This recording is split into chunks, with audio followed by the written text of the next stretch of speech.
God is not mocked, as somebody once said. You cannot plant Canadian thistle and harvest barley. You cannot plant paganism seeds and harvest anything but paganism. You cannot plant studied neutrality and harvest classical liberalism. You cannot plant diversity, equity, and inclusion and harvest anything but godless tyranny.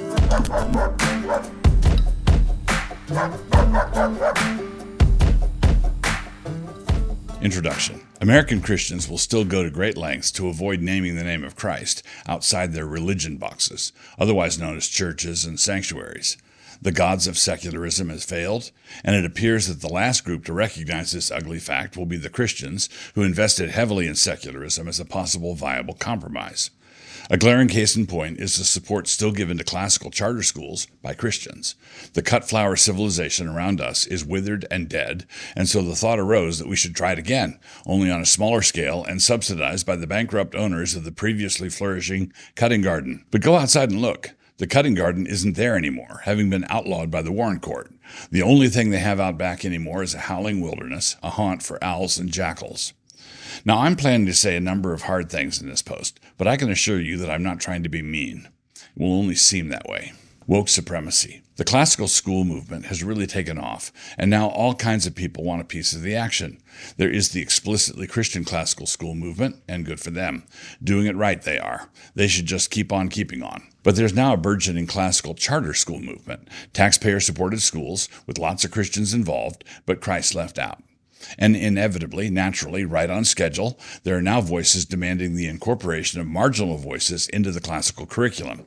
In a sane world, some of those voices might even be considered as a possibility, but this is not a sane world. A world with no center has no business trying to refine the circumference. So considered collectively, those marginal voices should be regarded as coming from the mob on Lot's front porch. For a pretty decent survey of the landscape, you can consult this recent article in The New Yorker. And in that article, you can see the strategy against us taking shape before your very eyes. Why, look here at one of the failings of the classical education model. Consider this weighty complaint, one that actually made it into the pages of The New Yorker. Quote, "When I look at those who are promoting the classical education model, there have been a lot of red flags," Charlene Hannibal, one of the parents, explained. "The main thing that concerns me is the lack of acceptance for trans youth and LGBTQ families and children." Have the liberal arts gone conservative? That's a red flag right there. Apparently there are lots of those. Pederasty was a big part of classical education at the very beginning, back in the olden times, and apparently there are some parents today who want a classical education for their boys, but who are resistant to having their sons mentored by the faculty. How it will go down. I need to explain how these classical charter schools, I said I would speak frankly, are doomed to go woke. Not only are they doomed to wokeness, but any business model that is hitched to them is going to go the same direction as well. Here's why. A Christian account of the development of Western civilization can and should give all the glory to the grace of God in Christ. Grace and forgiveness go where grace and forgiveness go, and they can do so without flattering any kind of ethno-conceit. If two drunks went forward at a revival meeting, would it make sense for one to turn to the other and say, "I got down front first"? In the providence of God, the gospel spread west and north, taking deepest root first in European countries. The Christian classicist can look at that heritage with gratitude and anticipate similar but distinct glories as the gospel takes deep root in China and South America and India and Africa. It is all of it the grace of God. What do you have that you were not given as a gift? And if as a gift, then why do you boast as though it were not a gift? 1 Corinthians 4, 7, and 8. The soil in which Christian classicism grows is gratitude, and gratitude can only be extended to a person. It is Christ who has done this for us. Because grace is undeserved, there is no merit in being among the first recipients of it. If a governor were to pardon 3 inmates on death row, would the one who had his pardon signed at 10 a.m. be able to gloat over the one who had his signed at 10:15 a.m.? But charter schools remove Christ, the gospel, the holy apostles, and any mention of this astounding grace of God. And so, when you take Christ out of this story, what do you have? Now all you have are dead white guys, and nothing in the story whatever about unmerited grace.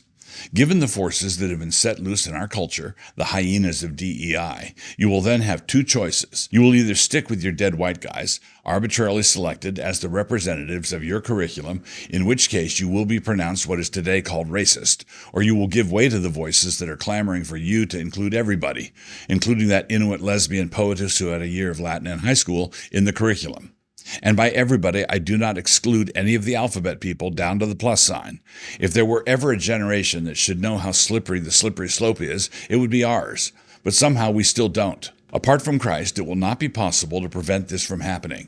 You must either stick with the classical curriculum or you must alter it. If you stick with it, the absence of Christ will mean that your stubbornness really will be ethnocentric and overwhelmingly male. That's another thing.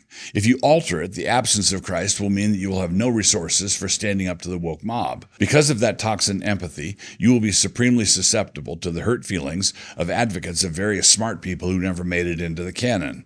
There will be little adjustments at first so that you can reassure yourself that you're doing okay, holding the line, and then the rest of the changes will come in over you like a flood. You will then look around and perhaps realize that you spent years of your life building a school that is now exactly like the schools you fled. So apart from Christ, you can become an actual white supremacist. Easy. Go right ahead. Set up your Eurocentric white guy curriculum and do it in your own name, on your own authority, and with your own skin tone so glaringly privileged. But if you do that, the hyenas will have their way with you, and your charter school will have its charter yanked. Your school will be no more. The court decided. And apart from Christ, you can also become a wokester. Also easy, and you get to keep your school. A careful read of that New Yorker article should reveal to you that the full court press is already on. This is what is going to happen, and we know this because it is already happening. As Peter Berger once put it, you should learn how to identify the future that has already happened. Doing that can be accomplished by the simple expedient of opening your eyes and moving your head around. Shameful. So you must know what I'm going to say next. It is Christ or chaos. In the public square, it is Christ or chaos, and in the public school, charter schools included, and especially classical charter schools included, it is Christ or chaos. If you will not confess the name of Christ, then you richly deserve everything you're going to get good and hard, and what you are going to get good and hard is chaos. Quote, "Whosoever therefore shall be ashamed of me and of my words in this adulterous and sinful generation, of him also shall the Son of Man be ashamed, when he cometh in the glory of his Father with the holy angels." Mark 8:38. What can we say of a classical charter school, even if populated with a lot of Christians, when that school is ashamed of Christ and his words? Well, one of the things Jesus says here is that he will be ashamed of that school. When the hyena packs encircle the school in order to drag off the kids, it will do no good to gather the student body in the school cafeteria in order to offer up a prayer to your unknown God. You don't know him? Well, it turns out he doesn't know you either. Matthew 7:23. The sin of Christless classical charter schools is the same sin that America is guilty of. These are public schools that are sinning the same way the public square is sinning. It is all the same sin, all the same impudence, all the same cluelessness. This is the wickedness of secularism, a rot that has gotten into everything. As we all know, the public square is dominated by secularists, but the classical charter school movement is dominated by secularists who really should have known better and who have absolutely no excuse whatever. Those Christians who will survive the coming maelstrom will be Christians with soft hearts who have done some hard thinking. The intellectual softness that characterizes the classical charter school idea is a softness that is already advanced in certain sectors of the Christian classical education movement. We can see this in the New Yorker article as well. Quote, "For people like Susan Weisbauer, the co-author of The Well-Trained Mind, the idea that there's something fundamentally conservative or Christian about classical education is ahistorical and myopic. A specific type of person tends to dominate the classical speaker circuit," she told me, the Theobro, which she defined as a conservative Protestant theology fan who likes to smoke cigars, drink whiskey, talk theology, and has a beard. She sees herself as speaking for a much broader, more diverse constituency, including Jews, Muslims, atheists, and liberal pinko Marxists who love classical education. Have the liberal arts gone conservative? Just two observations about this. Of course, there's nothing fundamentally conservative or Christian about classical education, but there is something fundamentally conservative and Christian about conservative Christian classical education, rooted in an actual faith in the living God. There's nothing ahistorical or myopic in recovering that tradition, a tradition in which the flowers that we are growing are provided with some additional perks, things like soil, sunlight, fertilizer, and rain, and a place to grow. Bauer may love speaking for a quote-unquote diverse constituency now, but some of us have already seen that diverse constituencies will eventually come after you like a ravening beast. A number of us have grown suspicious. Without a shared principle of integration, and follow me closely here, there will be no integration. And Christ is that arche, that principle of integration, the one who holds all things together. Colossians 1:17 and 18. It is not being a theobro to remember that Christ is important.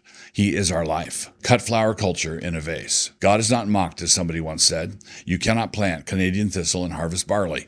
You cannot plant paganism seeds and harvest anything but paganism. You cannot plant studied neutrality and harvest classical liberalism. You cannot plant diversity, equity, and inclusion and harvest anything but godless tyranny. And if you find yourself in a beautiful garden, planted by somebody else, grown back when Christians used to believe stuff, and you cut a bunch of beautiful flowers there and invite a bunch of people over to admire your arrangement, it will work for a time.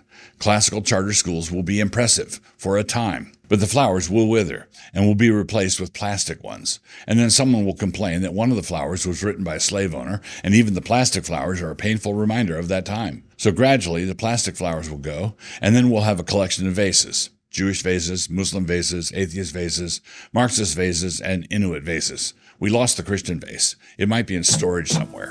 As the chaos of our time unfolds, our leaders have been entirely routed by the agitated and the anxious. These emotional tyrannies manifest themselves in various ways, in local libraries, HR cubicles, elder meetings, and at your Thanksgiving dinners. Maybe at 2 or 3 Thanksgiving dinners. In this new book, Joe Rigney seeks to recover the nerve of old that steadied leaders to make tough calls, the nerve that braces them when sabotage comes, because it will. Sabotage always comes. The nerve that has more fun than its enemies. Cheer up, there's no way out but through. But in order to get through, a map is going to help. This book is kind of a map.